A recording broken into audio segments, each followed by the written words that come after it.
Listo. Muy bien, voy a compartir. Ya estamos grabando, estamos listos. Entonces, estamos con el capítulo 5, ¿no? Si pudieron leerlo, ¿hay alguna duda? ¿Hay algún comentario? ¿Quieren que precisemos algo?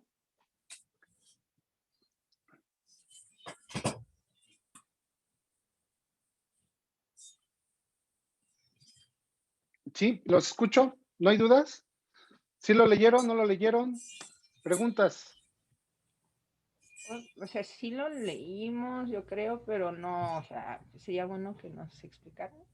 Muy bien, muy Eh, bien. Bueno, este, pues de lo que vamos a hablar ahora, la última parte de teoría que vamos a tocar en este curso está relacionado con la teoría de funcionales de la densidad y se van a dar cuenta que hay un montón de similitudes con Hartree-Fock. Por eso me parece pertinente siempre en estos cursos estudiar Hartree-Fock como punto de partida y de ahí aparecen muchas cosas que podemos relacionar con otras teorías, ¿no? Bueno, en el 64 nació esta teoría como tal. Sin embargo, en 1927, Thomas y Fermi, por un lado, y también Weizsäcker, eh, digamos que fueron parte de la prehistoria de este tipo de problemas. Entonces, pues justo cuando nació la ecuación de Schrödinger, poco después, Thomas y Fermi se dieron cuenta que podían escribir a la energía en términos de la densidad electrónica. Y eso se oye muy atractivo porque eh, sabemos que la función de onda, ¿de cuántas variables depende la función de onda? ¿Se acuerdan?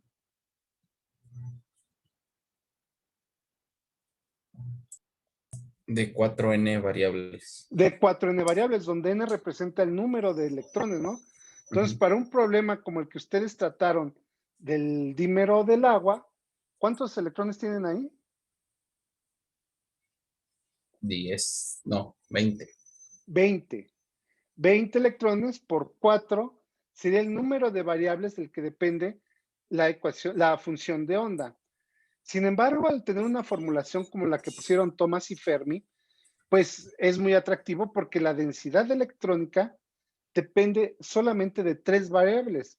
No importa del tamaño del sistema, no importa cuántos electrones tengamos, la densidad electrónica solamente depende de la parte espacial.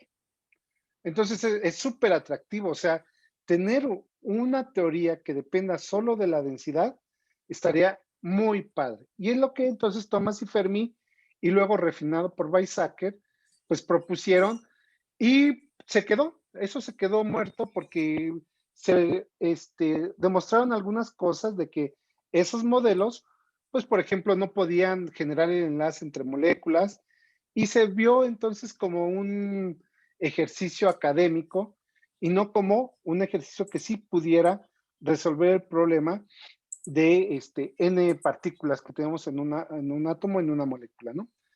Pero en 1964, o sea, tampoco tiene tanto, ¿no? Bueno, no sé ustedes, ¿no? Pero pues yo nací en el 66, o sea, yo nací ya cuando justo había nacido esta teoría. Hohenberg y Kohn eh, pusieron sobre la mesa una teoría para que pues, la gente la tomara y pudiera aplicarlo a un sistema de n partículas. Y pues lo que hicieron fue dar 2 teoremas. Y pues voy a enunciar los teoremas, no los voy a demostrar, pero podría ser demostrable, pero no es la idea. Lo que tenemos que hacer es que enunciarlo. Eso es una parte muy importante. Entonces, lo que enuncian como como el primer teorema, esta teoría de la teoría de funcionales de la densidad, lo que muestran estos cuates es que el potencial externo, acuérdense, la BDR, ¿se acuerdan quién es la BDR?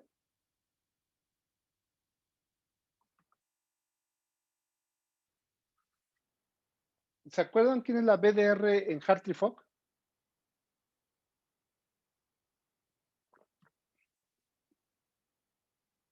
Los escucho, los escucho.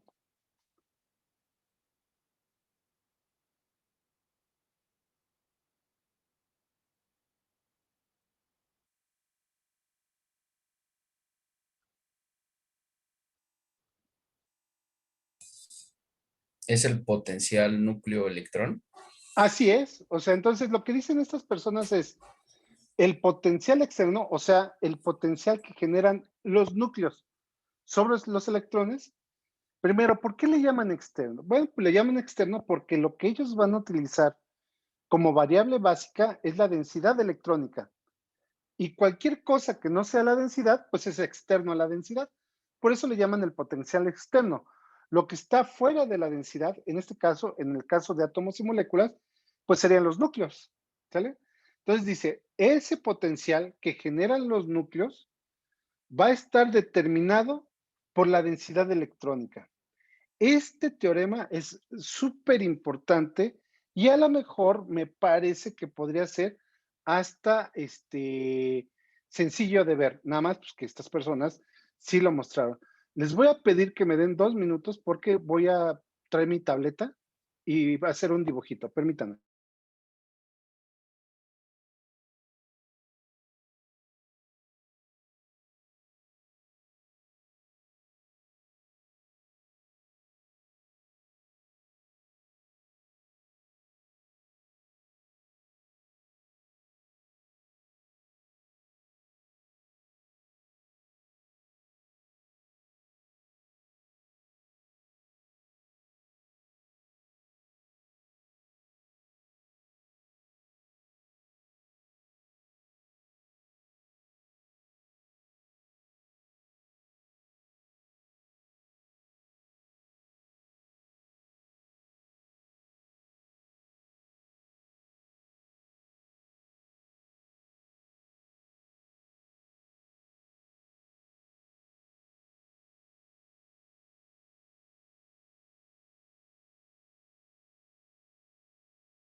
Muy bien, ya regresé.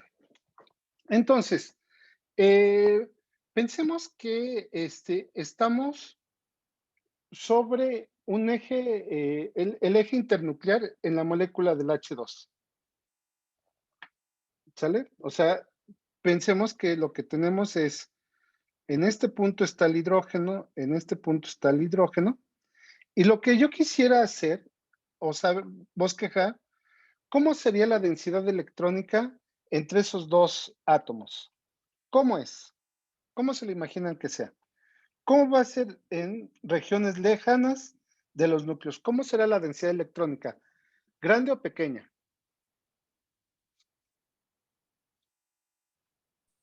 Pequeña. Pequeña, ¿no? O sea, por acá va a decaer, por acá va a decaer. ¿Y dónde se va a incrementar esa cantidad? En lo que sería el enlace entre esos hidrógenos, O sea, entre los núcleos. ¿creen que aquí sean las zonas donde tenga la densidad más grande? Porque recuerden, lo que queremos es ver cómo está la distribución de los electrones, cómo están distribuidos los electrones en este caso, en esta molécula, ¿no? ¿Cómo estará alrededor de cómo sería la interacción atractiva entre núcleo y electrón? ¿Dónde es más grande? Es cerca del núcleo. Cerca de los núcleos, ¿no? Y debe ser muy, muy grande. Cuando está muy cerca un electrón del núcleo, pues lo que va a hacer es estar muy grande la energía de atracción entre ellas dos, ¿no? Por eso cuando estamos lejos de los núcleos, pues esa cantidad va a ser pequeña. Entonces, vamos a poner aquí. Cerca de esto, pues yo pensaría que por acá va a estar la densidad electrónica, ¿no? El valor es más grande que tenga yo ahí. Y de ahí va a decaer. Por ejemplo, va a ir así, luego así. Y entre los núcleos, ya no está tan cerca la densidad o el electrón cerca de los núcleos, ¿no? Entre ellos.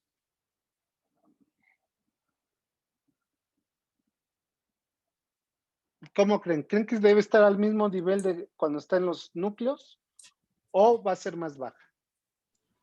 Yo creo que un poco más baja. Un poco más baja, ¿no? Sería así, ¿no?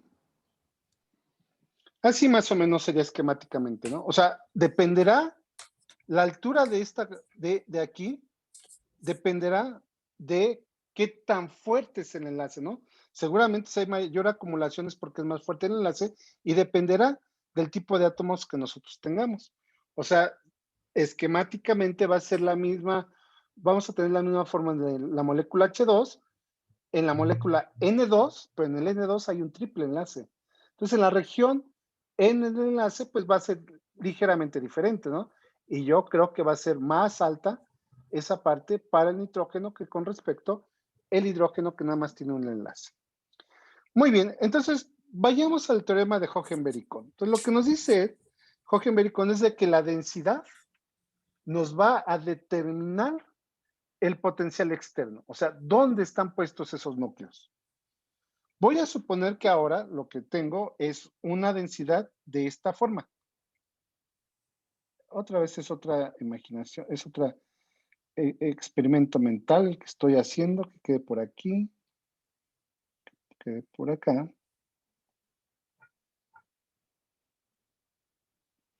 Ahora voy al revés. Dibujé la densidad electrónica y en base a eso, ¿dónde creen que puedan estar los núcleos?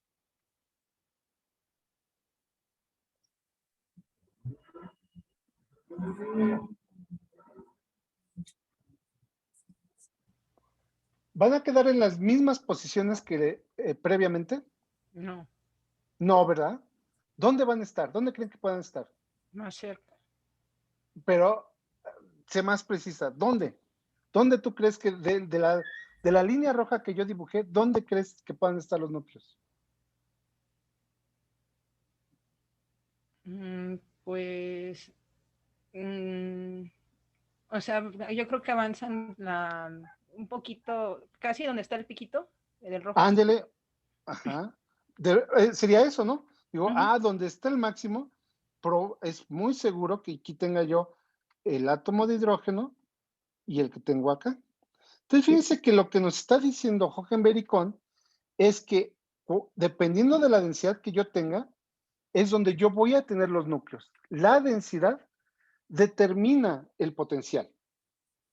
Y si es cierto, ¿no? No es posible, yo no puedo concebir que la densidad que yo puse con la letra roja le corresponda a la posición de los núcleos con color verde. ¿Están de acuerdo? No puede ser. Porque no es, o sea, es evidente que en los picos yo es donde voy a encontrar a los núcleos. Entonces, sí es cierto, o sea, y utilizaron argumentos matemáticos para mostrar que lo que visualmente estamos viendo es cierto. La densidad nos va a determinar, o en otras palabras, nos va a decir dónde están puestos los núcleos en un sistema. O, en otras palabras, nos van a determinar el potencial externo. Preguntas. ¿No? Lo que nosotros hemos aprendido dentro de, al escribir el hamiltoniano y con el hamiltoniano escribir la función de onda a través de Hartree-Fock, pues nosotros lo que decíamos es, pues dame el número de electrones, dame el potencial externo y con esto yo te construyo el hamiltoniano. Al construir el hamiltoniano, es claro que yo puedo obtener la función de onda y con él la energía del sistema. ¿Está claro? Fíjense a que ahora lo que hace la teoría de funcionales de la densidad Es decir, pues puede haber un paso previo. Resulta que si tú me das la densidad electrónica, con esa densidad yo puedo determinar el número de electrones. Y eso está muy fácil porque sabemos que si yo integro sobre todo el espacio la densidad electrónica, pues me tiene que dar el número de electrones que tengo en el sistema. Y con el primer teorema de Hohenberg-Kohn lo que estamos diciendo es que esta densidad también me determina el potencial. Y sigo el camino. Pues con N y B yo determino el hamiltoniano y con el hamiltoniano yo determino la función de onda y la energía. Entonces me puedo evitar todo este paso. Resulta que Hohenberg y Kohn lo que me están diciendo es que yo teniendo la densidad directo me puedo ir hasta acá. No necesito escribir el hamiltoniano y con él la función de la energía. Directo con la densidad electrónica, dado que determinan N y B, pues con él yo puedo sacar a la energía del sistema. De eso trata el primer teorema de Hohenberg y Kohn. Decir que como yo puedo determinar el potencial externo a partir de la densidad, entonces yo puedo saber la energía del sistema en términos exclusivamente de la densidad. ¿Alguna pregunta?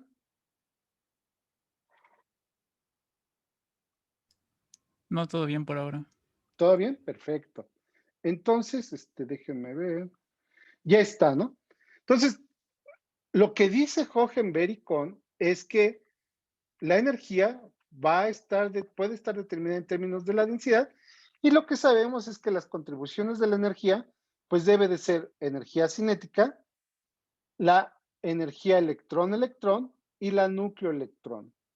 Entonces, pues la idea es esa, cómo poder encontrar estas cantidades en términos de la densidad electrónica. La núcleo-electrón, de hecho, lo podemos hacer dentro de Hartree-Fock también o dentro de cualquier teoría de cuántica para mostrar que la interacción núcleo-electrón la podemos escribir así. Dentro de Hartree-Fock aparecía una suma de igual a 1 hasta n de el valor esperado de cada orbital con el potencial externo. Revisen sus apuntes y eso lo tenemos. Si yo reconozco que la densidad la puedo escribir como una suma del cuadrado de los orbitales, entonces yo puedo escribir entonces el mismo término que tenía en Hartree-Fock, que estaba en términos de orbitales, pues lo puedo escribir en términos de la densidad electrónica. Entonces, lo que estamos viendo aquí es que la energía, que su dependencia con la densidad electrónica va a ser a través de integrales. ¿Sale? Voy a tener una integral, en este caso de núcleo-electrón es muy sencillo, ρ por el potencial externo, integro y ya está la energía núcleo-electrón. No sabemos cómo escribir el electrón-electrón ni tampoco la energía cinética. Lo que sí sabemos es que debe de ser a través de una integral, ¿sale? Y por eso se le conoce como la teoría de funcionales, porque lo que voy a tener son funcionales y que dependen de la densidad. Recuerden que un funcional es una cantidad que depende de una función o de unas funciones a través de integrales.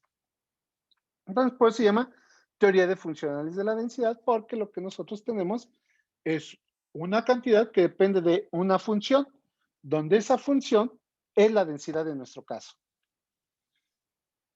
Cuando en el artículo original de Hohenberg y Kohn escriben junto la parte de energía cinética y de electrón-electrón en un funcional que se le conoce como el funcional de Hohenberg y Kohn y se le conoce como funcional universal. Se dice que es un funcional universal porque la parte que depende de dónde están los núcleos es esto. Sabemos que dependiendo de si es un átomo o una molécula, pues voy a tener que cambiar la posición de los núcleos. Y este término donde está la posición de los núcleos solamente es este. En los otros dos no depende de la posición de los núcleos y por eso se dice que es un funcional universal, porque no tiene una dependencia explícita en el potencial externo. Entonces hay dos formas de escribir la energía dentro de Hohenberg y Kohn, así o así.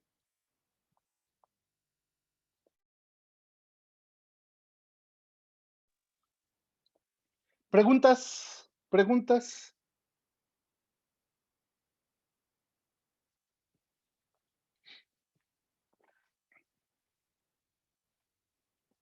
¿No hay preguntas? ¿Está claro?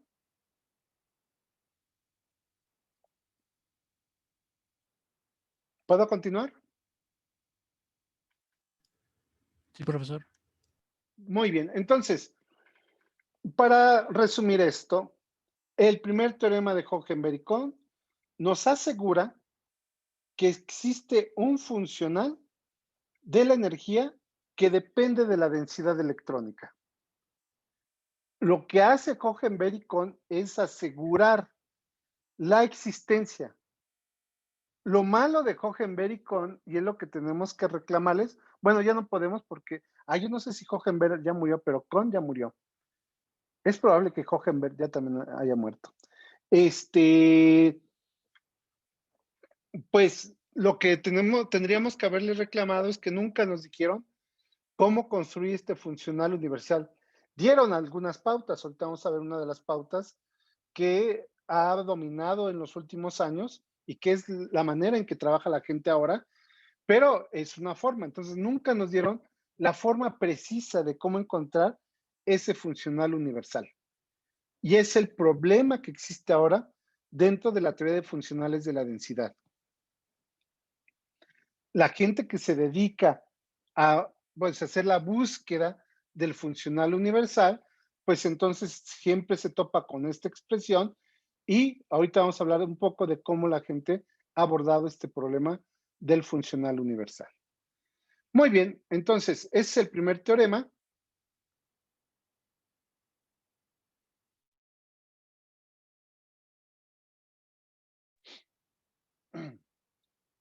Y el segundo teorema ya lo conocen ustedes, porque está basado en el principio variacional.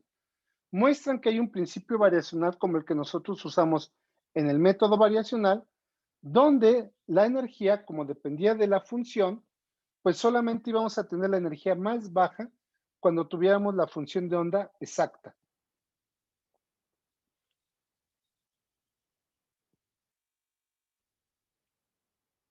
Aquí es similar. Lo que yo voy a tener es que voy a tener la energía más baja del sistema cuando yo sustituya dentro de la expresión del funcional la densidad del estado basal. Si nosotros proponemos una función que no es la del estado basal, entonces vamos a estar por arriba del valor exacto. Entonces, es esencialmente el principio variacional que vimos y con el que trabajamos en Hartree-Fock, pero ahora en la versión de funcionales de la densidad, donde nuestra variable básica ya no es la función de onda, sino que es la densidad electrónica. Por mala fortuna, de la densidad, pues conocemos pocas cosas, ¿no? Igual también de la función de onda no se conoce mucho, ¿no? O sea, hay varias condiciones. Por ejemplo, la densidad electrónica con la que vamos a trabajar, sabemos que tiene que ser una cantidad positiva. ¿Está claro? Y la integral de esa cantidad, pues lo que nos tiene que dar es el número de electrones. Entonces, pues son de las condiciones cuando nosotros trabajemos con funcionales de la densidad sobre, pues podemos imponer en el funcional o la manera en modelar alguno de los funcionales, sabemos que la densidad debe de satisfacer esas relaciones que sinceramente son muy poquitas para poder con esto guiarnos para la construcción de un funcional. ¿Alguna pregunta sobre los dos teoremas de Hohenberg y cuál es el sentido de haberlo construido? ¿Preguntas?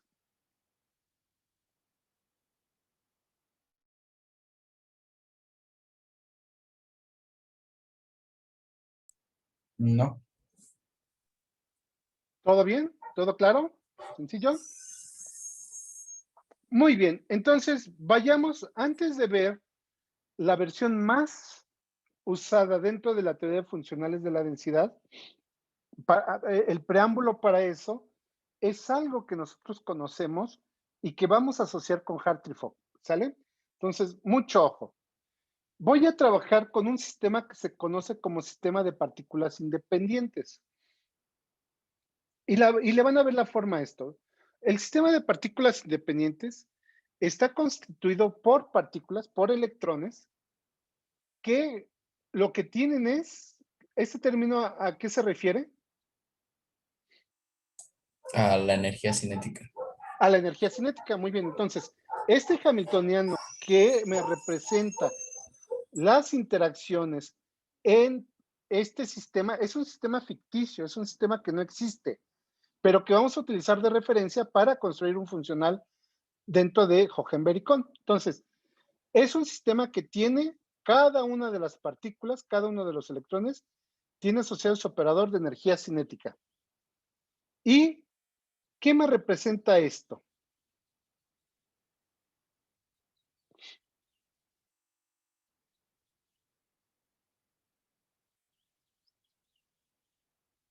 ¿Qué creen?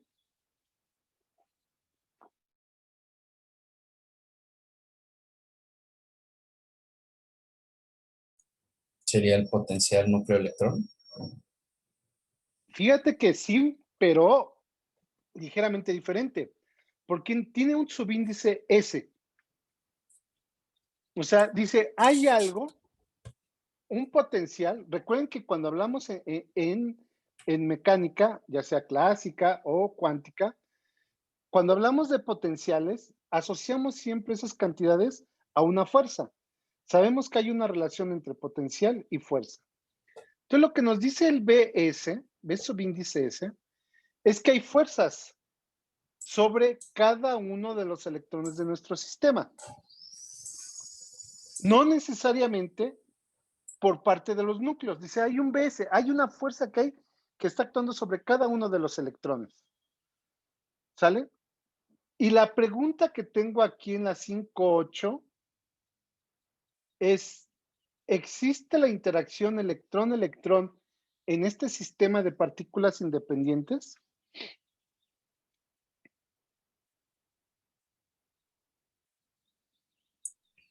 Pues no, porque ya sería como un potencial general, ¿no? A cada Sí, pero partícula. así es. Pero dense cuenta que entonces, ¿qué representa o qué es un sistema de partículas o electrones independientes? Pues es un sistema donde los electrones tienen energía cinética y donde hay fuerzas que interactúan entre los electrones. Pero los electrones entre ellos no se ven. No hay interacción electrón-electrón.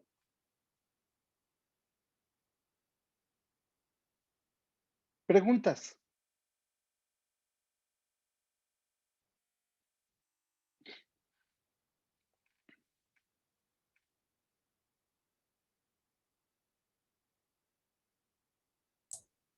O sea que la fuerza que interactúa sobre los electrones no lleva ya la consideración del campo que generan los electrones. Ah, eso puede ser. En lo que no se ven es de que directamente un electrón con otro electrón no se ven. Ese tipo de interacción no existe en las partículas independientes. Puede ser que los núcleos y la densidad electrónica generen un campo que es el que actúa sobre cada uno de los electrones. Entonces es como si la densidad electrónica con los núcleos generaran un campo promedio, ¿sale? Algo promediado, el cual va a actuar sobre cada una de las partículas del sistema. Pero no existe la interacción pelona de electrón con electrón. Por eso se le llama partículas independientes. Son partículas que entre ellas no se ven, electrón-electrón no se ve, pero que sí hay una fuerza sobre cada uno de ellos por los núcleos y el resto de los electrones. Preguntas.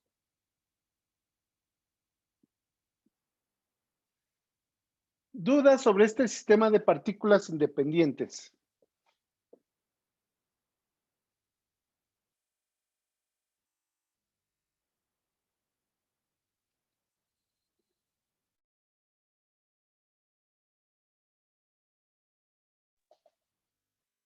¿Preguntas?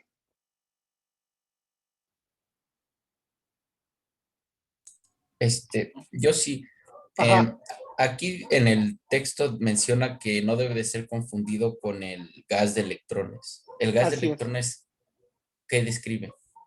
El gas de electrones es un sistema donde hay un montón de electrones, estrictamente hablando, un número infinito de electrones, que entre ellos no se ven, pero tampoco hay fuerza sobre ellos. Ah, ok. ¿Sale? Aquí es diferente, ¿no? Ajá, sí. Aquí entre ellas no se ven, pero sí hay fuerzas que actúan sobre ellos. Ok. Es muy importante porque vamos a recurrir vamos a ver que en el diseño de funcionales de la densidad, un sistema muy importante es el gas de electrones. Electrones, entonces el gas de electrones es electrones que entre sí no se ven y tampoco hay fuerzas sobre ellos. ¿Sale? Sí, sí. Muy bien, perfecto. ¿Algo más? ¿Alguna otra pregunta? ¿Algún comentario?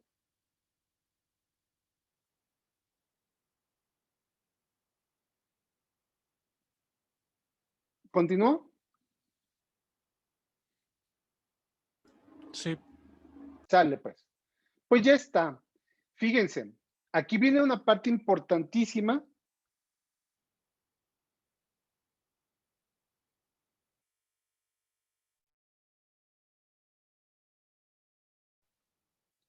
Perdón, es que tengo algo de tos, entonces tengo que estar apagando mi micrófono, si no, les voy a reventar el oído.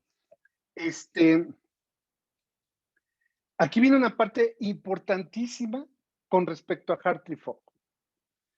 Para un sistema como este de de partículas independientes, donde los electrones no se ven entre sí, resulta que la función de onda escrita como un determinante de Slater sí es una función propia de este hamiltoniano. O sea que un determinante de Slater representa la función de onda exacta del sistema de partículas independientes. Quedamos que para Hartree-Fock era una aproximación, pero recuerden que la aproximación de Hartree-Fock sí tenemos la interacción electrón-electrón de manera explícita. Y al hacer eso, resulta que la función de onda representada como un determinante de Slater ya no es una función de onda exacta para ese hamiltoniano. Es una aproximación. En este caso, sí existe un sistema donde la función de onda representada como un determinante de Slater es la función exacta. ¿Cuál es ese sistema? El sistema de partículas independientes. Pregunta de lo que acabo de decir y de lo que ya saben.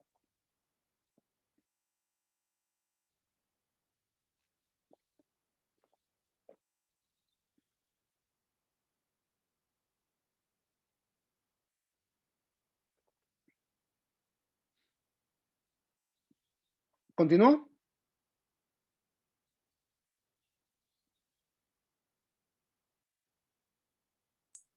Sí. Sale pues.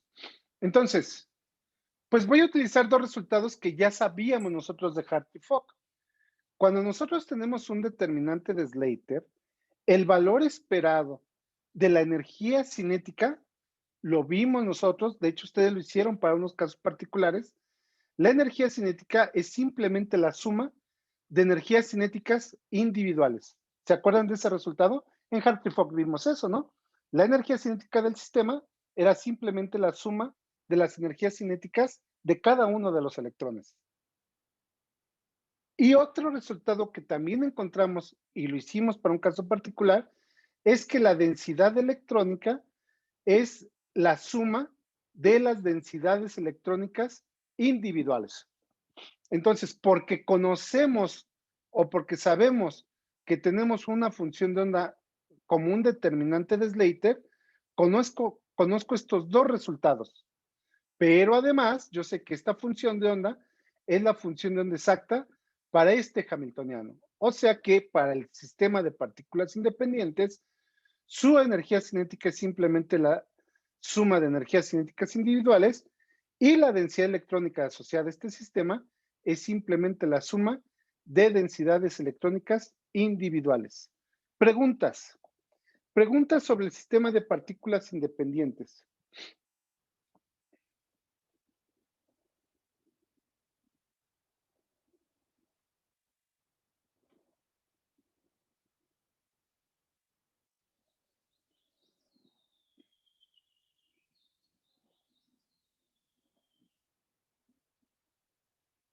¿No? ¿Continúo?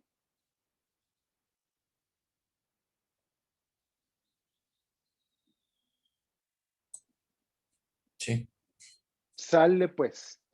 Viene lo que vamos a ver a continuación, es lo que permitió darle el premio Nobel a Kohn. Ahí va. Lo que hizo Kohn, ahora con Sham, por eso se llama el método de Kohn y Sham. Entonces recuerden, los dos teoremas que dan existencia a la teoría de funcionales de la densidad, lo da Hohenberg y Kohn.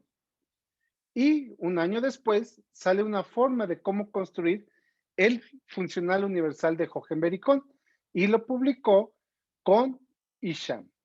Entonces, fíjense, lo que dice para construir este funcional de Hohenberg y Kohn, en esta versión de Kohn y Sham, utilizan estos elementos. Entonces dice, primer elemento, dice, bueno, lo que voy a hacer es utilizar como referencia, no es el de veras, es ficticio. Va a utilizar como sistema de referencia un sistema de electrones independientes, el que acabamos de ver. Y para ese sistema sabemos cómo se escribe la energía cinética y la densidad electrónica. Entonces, recuerden, esta es la expresión de la energía cinética de un sistema de partículas independientes. Y es muy probable que esa energía cinética no sea la energía cinética exacta del sistema. Y lo reconoce Kohn y Sham y dicen, pues va a haber una diferencia de energía cinética porque seguramente la energía cinética de mi sistema de referencia, del de partículas independientes, pues va a diferir del exacto. Y va a haber una diferencia y pues me la guardo, le llamo delta T, va a existir. ¿Sale? Reconocen que pasa eso. Entonces, paso 1 en el modelo de Kohn y Sham, en la teoría de Kohn y Sham. Paso 1, usan como sistema de referencia un sistema de partículas independiente, donde sabemos cómo escribir la energía cinética, la densidad electrónica y reconocen que la energía cinética de este sistema va a diferir ligeramente de la energía exacta y a esa diferencia le llaman delta T. Es el primer paso. ¿Dudas sobre el primer paso?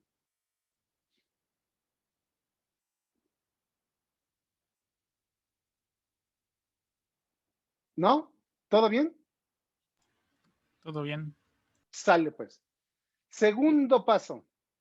Entonces, el segundo paso es decir, lo que dice Kohn y Sham, es decir, bueno, la interacción electrón-electrón, yo sé de qué está compuesta. Ustedes también. ¿Qué tipo de interacción tenemos en la parte electrón-electrón que encontramos en Hartree-Fock, muchachos? Recuérdenme. Con las bielectrónicas.